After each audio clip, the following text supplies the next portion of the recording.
John Delaney, who's also a Democratic, pretty irrelevant actually, Democratic politician who actually got booed and, he got booed and jeered at during the California Democratic Convention that we talked about last week, and he's polling at like 1% or 0%, I think. And this guy was trying to get a debate with Alexandria Ocasio Cortez. So the title of the article is Representative Alexandria Ocasio Cortez's office bats down idea of debating 2020 hopeful John Delaney.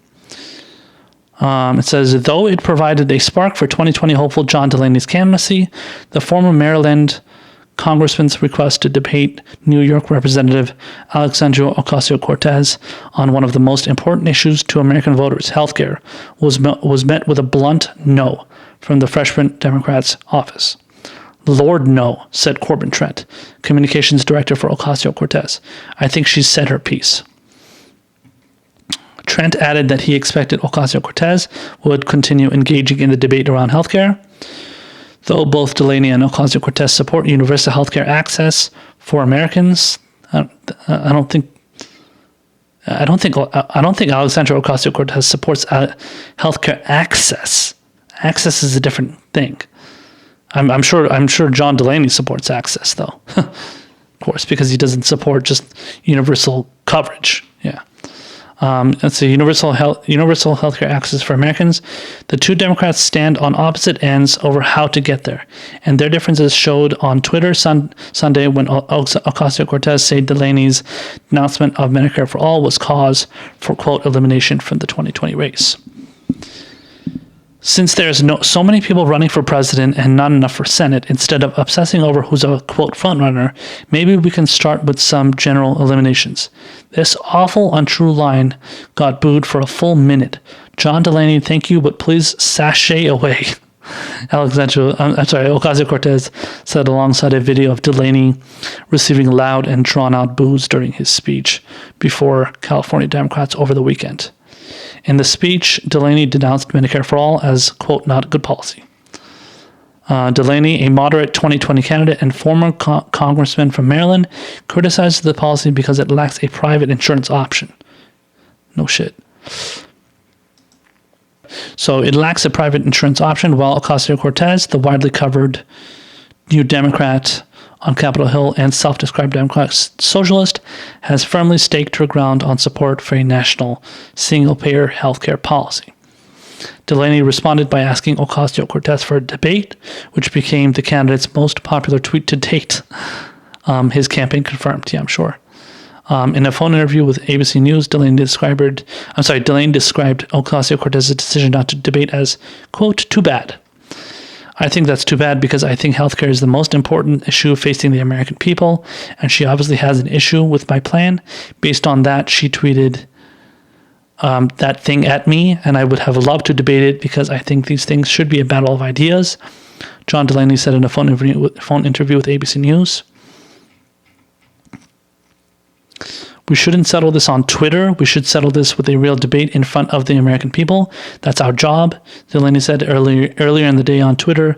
Delaney criticized, quote, intolerance to alternative points of view within the Democratic Party. Quote, I think it would have been a great space for the American people, but obviously I respect her and she's free to do what she wants. The nearly 2 minutes of booing at the California Democratic Convention had the tweet from Ocasio-Cortez, and the tweet from Ocasio-Cortez was precipitated by Delaney's comments before the liberal San Francisco audience that Medicare-for-all may, quote, may sound good, but it's actually not good policy, nor is it good in politics. Or is it good politics? In her tweet Sunday, Ocasio-Cortez defended Medicare-for-all as sound policy and said plenty of other countries have single-payer plus better outcomes than the U.S. It says Delaney's proposed plan would automatically enroll people in a public health care plan, but provide the option for people to opt out and keep their current health insurance. He says, the problem with Medicare for all, it's actually really simple, is that it makes private insurance illegal. And 150 million Americans have private insurance, and 70% of them like it, according to polling, Delaney said. So if we want to actually create universal health care, We're never going to do it by trying to get 150 million Americans to give up what they want. The reaction from the crowd didn't bother Delaney, he said. In fact, he said he considered the resulting conversation around the topic a victory. We're 10 months from the first vote being cast in Iowa, and the whole point of our primary is to have a debate. Now it takes courageous leaders to step forward and try to create the debate. And I just think I did it. It's quoting, and then it quotes Michael Bennet here, who's another person running for presidency, one of the millions of candidates. It says, though many support the plan, including Senator Bernie Sanders, who authored the legislation in Congress, there are other candidates who have come out in varying degrees of Medicare for all. Senator Amy Klobuchar of Minnesota has said she doesn't support getting rid of private insurance right away, while Senator Cory Booker of New Jersey signed on to support Sanders' Medicare for all legislation, but also said he supports private options, which is not part of Sanders' plan. Yeah. So the people that did come out in favor of Bernie's plan in the Senate in the Senate, as far as like supporting his Senate bill that was Medicare for all, those were people, in my opinion, that were just opportunistically supporting something that they knew would get them, or would in some cases get them, progressive votes, and it would also get them attention in the media, where the media would say like, oh, look at this person is supporting, Bernie Sanders' policy, so that means they must support Bernie, they must be better than Bernie Sanders because look at them, they're supporting his ideas, and they're, more pragmatic than he is, even though they're supporting the policy that he supports. But in reality, they really don't, because just like Cory Booker, he backed the Medicare for all legislation, but then he ended up saying no, he also supports private options too. So obviously, this just has to do with, as usual, as we've talked about a million times over, this has to do with political opportunism. And it's the opportunists in the party who don't want to actually be on the right side of policy. They just want to get votes, and they want to get people to support them because they say, oh, I'm in support of this. No, I'm totally in support of getting great healthcare for Americans, but I don't want to make everybody give up the insurance that they supposedly love. And that's the talking point they've been pushing. They've been pushing constantly within the corporate media. They've been pushing, a lot of politicians have been pushing it. A lot of them are talking about how everybody loves their employer insurance, even though employer insurance costs a ton of money. It is not cheap for employers to give their employees, to give them healthcare. It's expensive. It's very, very expensive.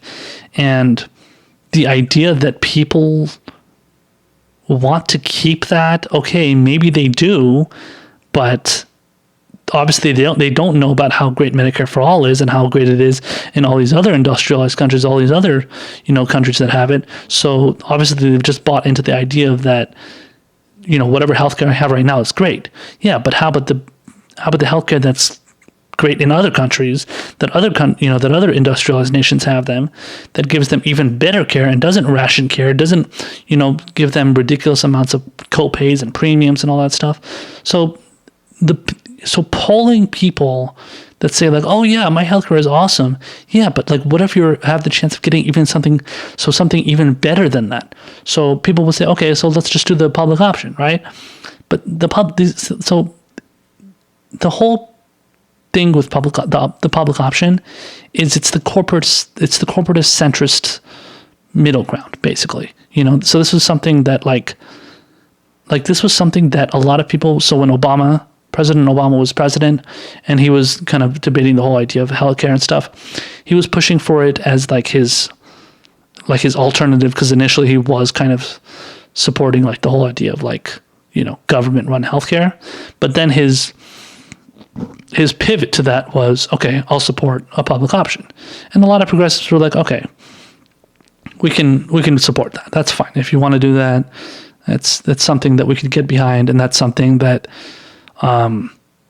we can support that as a compromise. Like that's something we can be okay with as long as you don't keep going further to the right, because obviously going for the public option is much further right than just, full universal Medicare for all, universal healthcare, Medicare for all, however you want to refer to it, healthcare for all, whatever you want to call it. But yeah, when it comes to the whole idea of public option, that's the compromise position. And when these idiots want to start from the compromise, what is our compromise position, they are already giving away the farm. So the compromise position, yeah, okay, if you want to call the compromise position that you want to call it, the public option, okay, I guess to some extent I can agree with that. But if you want to start from there, that's crazy. So what we need to start from just full Medicare for all. Because what these idiots do is they say, okay, well, fine, let's go. What we should do is we should push for the more pragmatic position, the public option position. We need to do the more pragmatic, or even Obamacare. We need to do the more pragmatic position so that eventually we can get to Medicare for all. That's just code word for the fact that I don't want Medicare for all.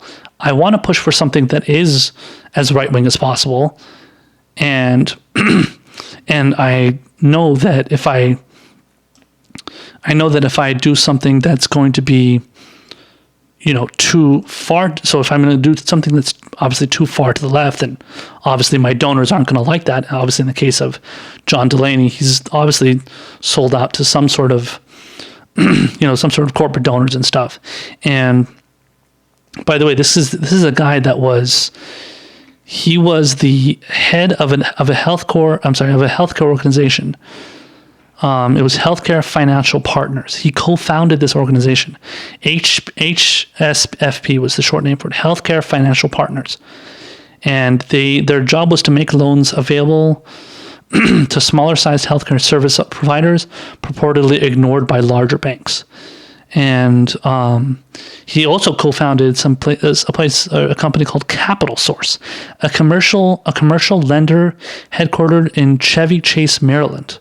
That was Chevy Chase, Maryland. They named a city after Chevy Chase. The actor Chevy Chase, yeah. Oh, no, apparently it's not. Okay, anyway. So it was headquartered in Chevy Chase, Maryland. The company provided capital to roughly 5,000 small and mid-sized businesses before his departure. It says during Delaney's tenure as CEO in 2010, Capital Source was awarded a Bank Enterprise Award from the Community Development Financial Institutions Fund by the U.S. Treasury Department for its investment in low-income and economically distressed communities. In 2005, Capital Source was named one of Washington Magazine's best places to work for its company culture and employee benefits. Capital Source continued to be publicly traded on the NYSE, which is the New York Stock Exchange, after Delaney's election, making him the only former CEO of a publicly traded company serving in the 113th United States Congress. In 2014, the lender was absorbed by PacWest Bancorp. So obviously this guy has a long history since 1993, a long history of being in corporate America. And even if these companies did do some good things, it's obvious that his goal is not to have any kind of government running healthcare. I mean, when you have a company that deals in healthcare, you're not going to be okay with government running healthcare. You're going to be against it. And you're going to want government outside. You're going to want government out of out of all that stuff as much as possible. So this guy is obviously in the business of trying to avoid as much government role in healthcare as possible. And and his history proves it. But the larger picture here is, as far as his debate with Alexandria Ocasio Cortez, he was obviously only doing that just to get attention. Because if he really wanted a debate over healthcare, he could have just done that before he ran for president. But now that he's running for president, he sees that he's running at like negative 5%, and nobody knows who the fuck he is.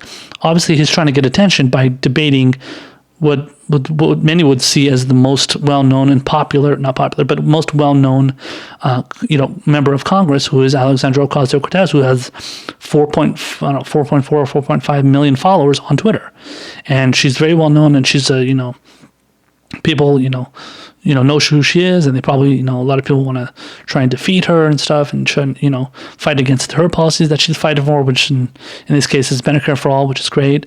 And this guy just wants to get attention. That's all he wants to do. So when he's asking for a debate, if you were actually principled about wanting to debate debating these ideas, where he claims, oh, we have to be in favor of debating ideas and having open conversation. Okay, if you were really in favor of that, you would have said, okay, let's debate this idea on the floor of Congress when he was in, when did he leave Congress? He left Congress in 2016. No, he won his third term. Won his third term in 2016. I guess he left in 2018. Yeah, I guess so. So, I don't know. I guess if he's not in Congress, yeah, but so I don't know. To be fair, I don't know if this guy was debating the issue of healthcare and Medicare for all when he was in Congress. But again, if he was really trying to do this in a principled manner, he would have been doing it. He would have been in Congress. He would have stayed in Congress and tried to do that as a member of Congress instead of going. And to be fair, maybe he tried to do that. But it's obvious in this case he's trying to do that because nobody knows who he is, and he's running for president, and he's trying to get attention. And he's trying to do that by trying to piggyback off of the attention of Alexandria Ocasio Cortez. And he wants to try and reach her followers, and obviously a lot of her followers are going to be like millennials, and they're going to be people that are a little bit younger, and they're progressives and stuff. And he's trying to convince progressives to believe in his shitty idea of a public option, even though, and claiming public option is really popular and all that shit. So he's just in the business of getting attention for himself so that he can become more famous, or not, obviously not famous, but become more popular or whatever, gain more attention, and be seen as this pragmatic whatever, pragmatic type or centrist type and moderate and everything. So his goal is total, as usual with every politician, is total opportunism and total just piggybacking off of other people to get attention for yourself so that you can benefit, and then you can, get famous off of that person. And that's what it really is, and that's ultimately what it is for every politician. That's what they want to become. They want to become popular in the fakest ways possible, while pretending to be all like, yeah, I'm strong and I'm in favor of having a debate. No, you're not. Nobody believes you want to debate anybody. You just want to start some shit so you can get attention for yourself, so that you can try and become president against all odds, basically.